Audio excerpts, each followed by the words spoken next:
Aunt Jennifer's Tigers, we understand that perhaps the poetess is talking about a character, Aunt Jennifer, and her tigers. Actually,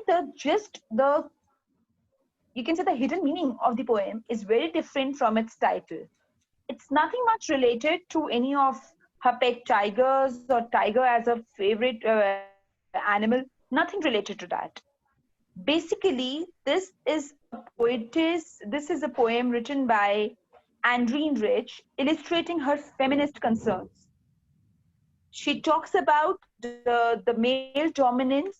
She talks about the time when when Aunt Jennifer was a dutiful homemaker.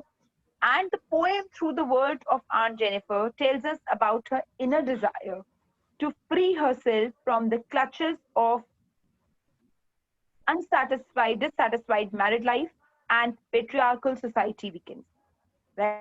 Right? So let me give you a brief about the poetess now.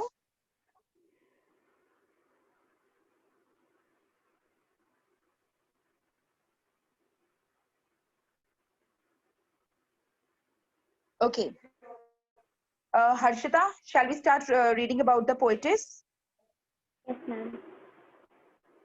Andreen Cecil Rich, American poet, essayist, and feminist, one of the most Harshita, just give a widely pause here. Your voice is not audible. Cecil Rich, American poet and essayist and feminist, one of the most widely read and influenced poets of the second half of the 20th century. She talks about a woman's experiences in her married life. She has tried to explore the inner feelings of a woman who is living under the dominance of men. Right. So, as I told you, the poem is written by Andreen Rich. She was an American poet, an essayist, and feminist. She talks about a woman's experience in her married life.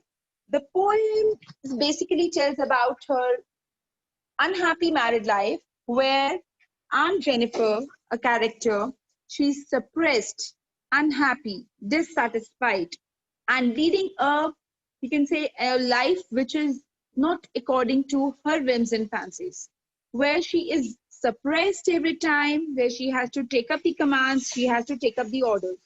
Now, the first question which comes up in our mind related to this is, well, how is it related to tigers?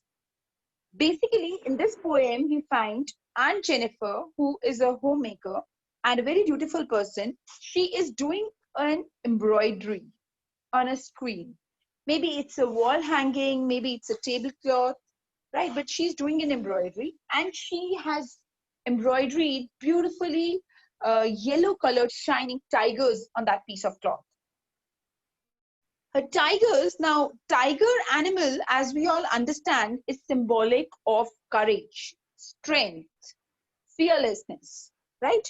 You will never, it is one of the wild animals which is, who never walks in a group, who is always all alone and is a fearless animal. He is a lion or a tiger, we can say, is the one who ruled the wild kingdom, right?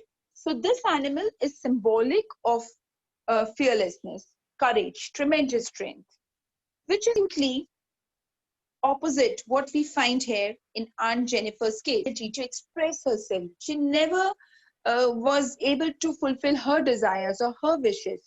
Through these tigers, she expresses herself. She expresses the courage, the strength of her inner self, right? We can start with it. Harshita, please read out the first stanza. And Jennifer's tigers prance across a screen, bright topaz denizens of a world of green. They do not fear the men beneath the trees, they pace in sleek chivalric certainty. Yes. Aunt Jennifer's tigers prance across the screen, bright topaz denizens of a world of green. They do not fear the men beneath the tree. They pace in sleek, they pace in sleek chivalric certainty. Now, Aunt Jennifer's tigers prance across the screen. Basically, they are in that they're moving fastly, in a fast pace, they're jumping on the screen. Bright topaz, world of green. Now they are very bright. Topaz is a stone which is yellow in color. It is dazzling yellow in color, and the background is of the green of the forest. The greenery is there. These tigers, they do not fear the men beneath the tree. They're not scared of anyone. The men standing beneath the tree, they're not scared of the men. They pace in sleek, chivalric certainty.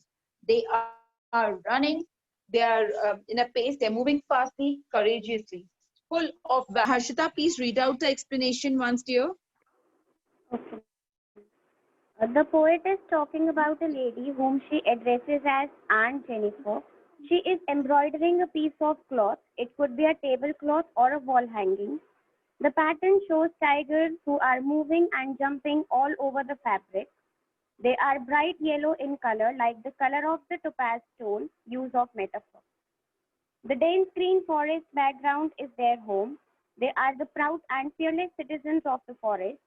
Here is a contrast between Aunt Jennifer and her tigers. The tigers are fearless, but this lady who is embroidering them is not so. The tigers look elegant, shining, and full of the gentleman's grace. So the poet is describing a lady whom she addresses as Aunt Jennifer, as I told you. Aunt Jennifer is doing embroidery on a piece of cloth, which could be a tablecloth or a wall hanging. Now she has designed beautiful jumping tigers on it, and the tigers are running fearlessly in the green background, in the green forest. She has described the beauty by comparing them with a precious yellow stone, which is topaz. I told you topaz is a dazzling yellow colored stone. They appear bright yellow in the green backdrop of the forest. Now, the tigers are fearless and they're not affected by the presence of men. Now, there's a contrast between the behavior of the tigers and Aunt Jennifer. This is ironical. Aunt Jennifer herself, she is a fearful lady who is burdened by the responsibilities of the married life. She is suppressed. She has to take up the commands. She cannot take any decision of her own. But vice versa with the tigers. The tigers which she is embroidering, they are proud and they are fearless citizens of the forest, and they are very shiny and elegant. Varun, just take a small pause here. Now we have finished the first stanza. Now in this stanza, we find the metaphor is used here when the tigers are used with dazzling topaz, right? Let's move on to the second stanza. Harshita, please read out the second stanza. Aunt Jennifer's fingers fluttering through her wool find even the ivory needle hard to pull. The massive weight of Uncle's wedding band sits heavily upon Aunt Jennifer's hand. Now, Aunt Jennifer's fingers fluttering through her wool. Fluttering basically here refers to as she's scared of her husband, so her hands, her fingers are trembling out of fear. Find even the ivory needle hard to pull. The fingers are she's so much scared that her hands, her fingers are trembling, that she's even finding it difficult to pull the ivory needle. The needle with which she's doing that embroidery work, she's finding it difficult to pull. She's so much scared that her hands are trembling out of fear, and she's finding it difficult to pull the needle. The massive weight of Uncle's wedding band sits heavily upon Aunt Jennifer's hand. Now, the massive weight, the weight of wedding band, the wedding ring which she's wearing in her hand, the wedding ring which was given to her by her husband. As it is Aunt Jennifer, so husband here is referred as uncle. So the wedding band which uncle had given to her sits heavily upon her hand. Now this statement, this line is, it's like a pun used here.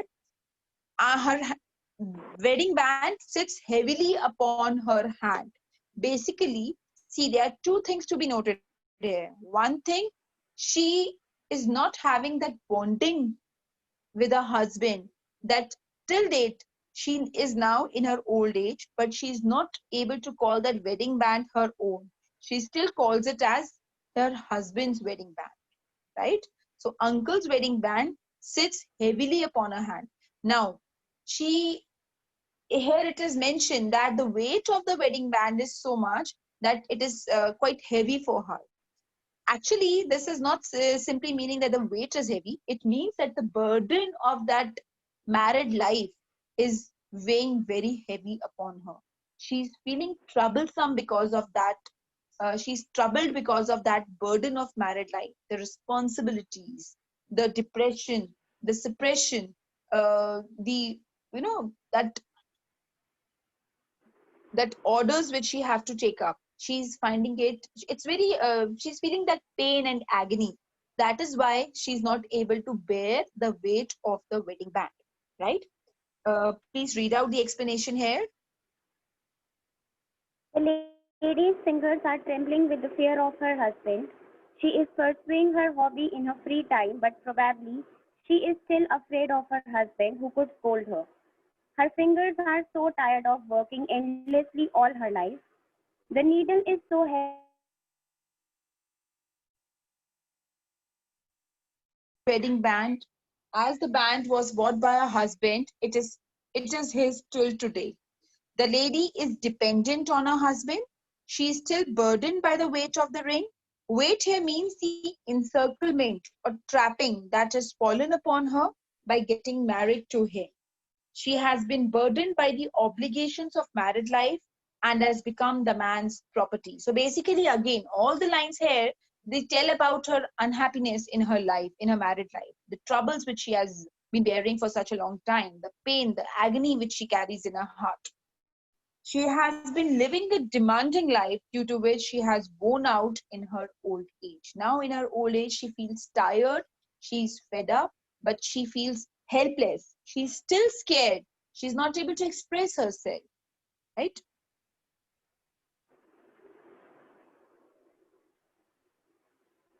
Fear of Aunt Jennifer towards her husband. She says that while she is doing embroidery, her fingers are quivering or shaking with fear of her husband. Her husband doesn't approve of her hobby of embroidery. Therefore, she trembles while she is embroidering the piece of cloth. It has become difficult for her to pull her needle up and down. Then she describes the wedding ring which was given by uncle to Aunt Jennifer on their wedding day. She says that it is a kind of burden for her to wear this ring. She has been tortured by her husband so much that the wedding ring, which could have been a beautiful gift for her, seems like a burden to her.